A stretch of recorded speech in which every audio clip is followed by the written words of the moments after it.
Today we're going to talk about some integer exponents, and we are going to start off with a problem that I know we have discussed in the past, and taking a look at how we are doing this as repeated multiplication.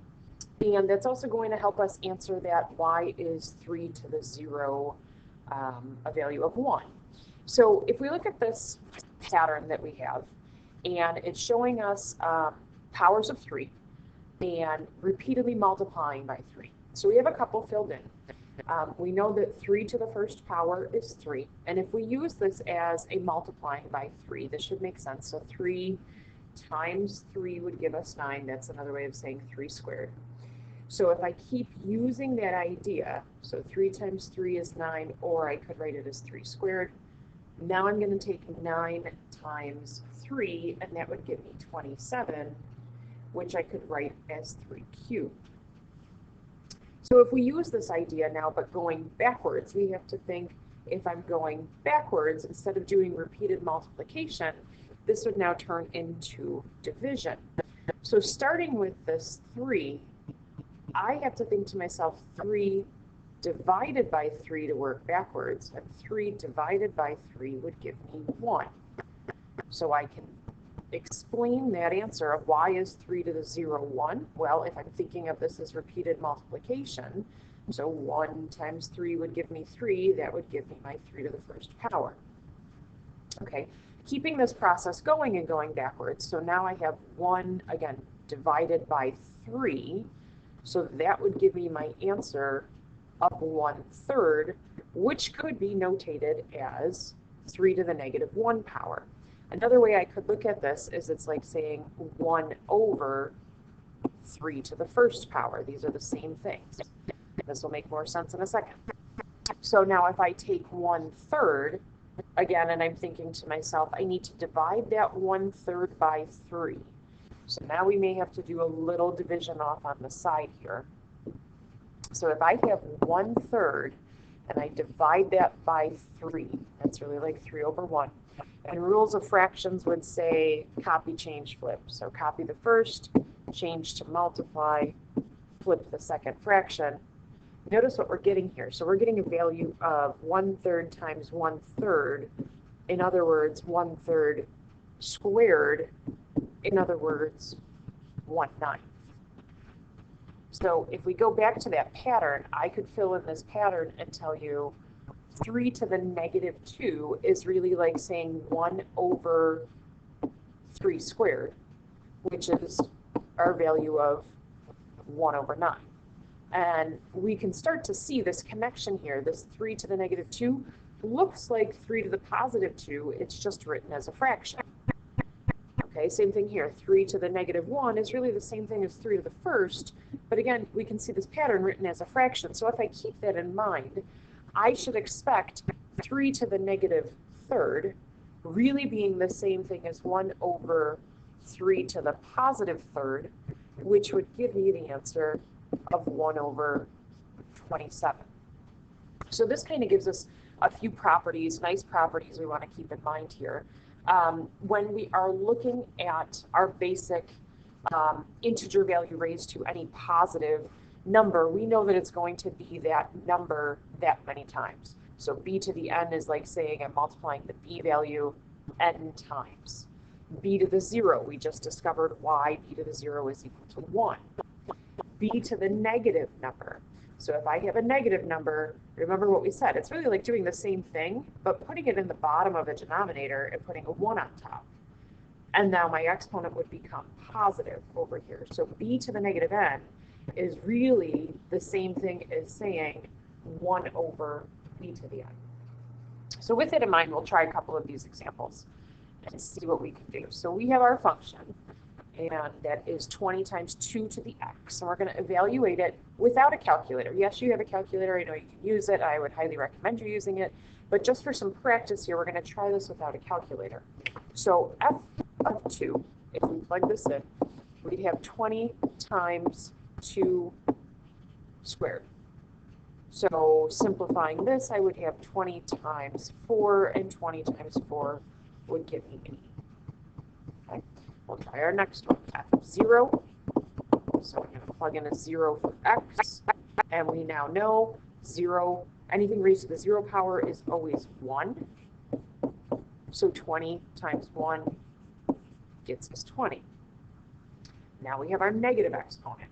So our negative, or I should say our negative value, which will be our negative exponent here, we have 20 raised to the negative 2. So now let's think. We said the negative exponent, really what it's doing is it's taking our whole value integer, it's putting it in the denominator of a fraction, putting 1 on top, goes into the denominator of a fraction. The exponent stays the same, but it's positive. So that's what we're multiplying this on. Okay, so we're going to simplify down. And so now I have 1/4 that I'm multiplying 20 by. And 20 times 1/4, that's like saying 20 divided by 4. That's going to give us a final answer of 5.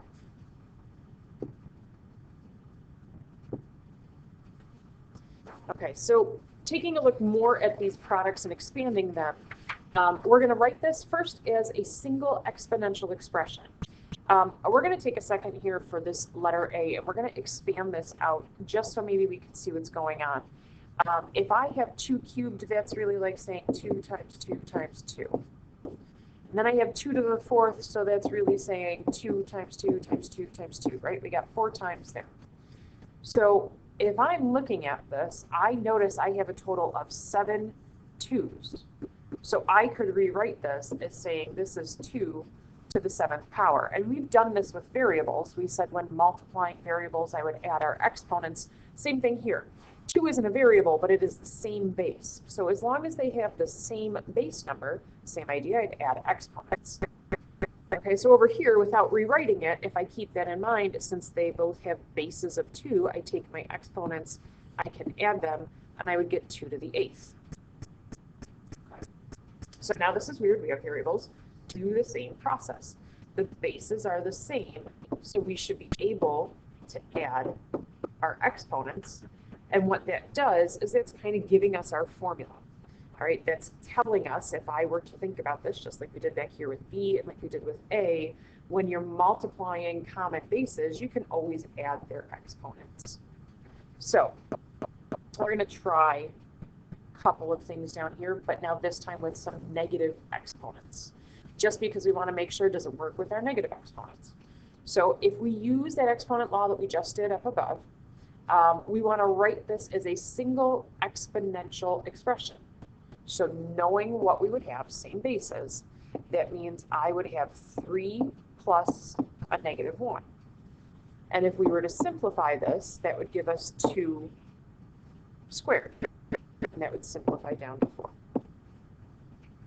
Okay, so it works. Looks like it works pretty good. So it says, well, what about if we try to do this, but using what we did like on our first page? Okay. So 2 cubed, we know 2 cubed would be 8. 2 to the negative 1. So remember what we said with negatives.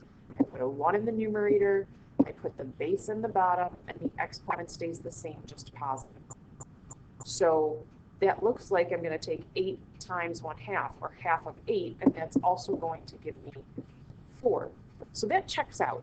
All right, so we can see our answers from A and B that it supports what we just did up on top. And it works with our negative powers. So that multiplying variables add exponents, multiplying numbers with the same base add exponents remains consistent. Okay, so for each of the following, we're going to write the exponential expression in the form of 3 to its exponent. Okay, so again, we're going to take a look at this because now we have a power raised to a power. And before, when we had done this with variables, we said, all right, as long as it's a power raised to a power, we would multiply the exponents. So then the question is, will that work the same if I have a base that is a number and not a variable? So let's expand this one out. So I have 3 squared, but I have that 3 times, it looks like. So 3 squared times 3 squared times 3 squared. Okay, so what we said up above was if I had numbers that were being multiplied and the numbers have the same bases, that I could add the exponents. So 2 plus 2 plus 2 would give me a total of 6. And if we check out our first thought, which was a power raised to a power, you would multiply. 2 times 3 equals 6. So it looks like that checks out. So again, we're going to try this here. A power raised to a power, we would multiply. So 4 times 2, that would get us 3 to the 8th power. And now again with our variables, trying to make this into a formula, a power raised to a power, again we multiply, and that gives us our formula. So now again, let's check, is that going to work with our negative exponents? So we have this expression, it says show this expression is equivalent to 3 to the negative 8th. First, by rewriting it as 3 to the negative 2 in fraction form. Okay, so taking this information that we have here, if I were to write this as a fraction, remember what we said, I would have a 1 in the numerator, the base goes in the denominator with a positive exponent. Now I still have this other exponent out there of 4. So thinking about what that means I'm going to rewrite this 1 over 3 squared 4 times.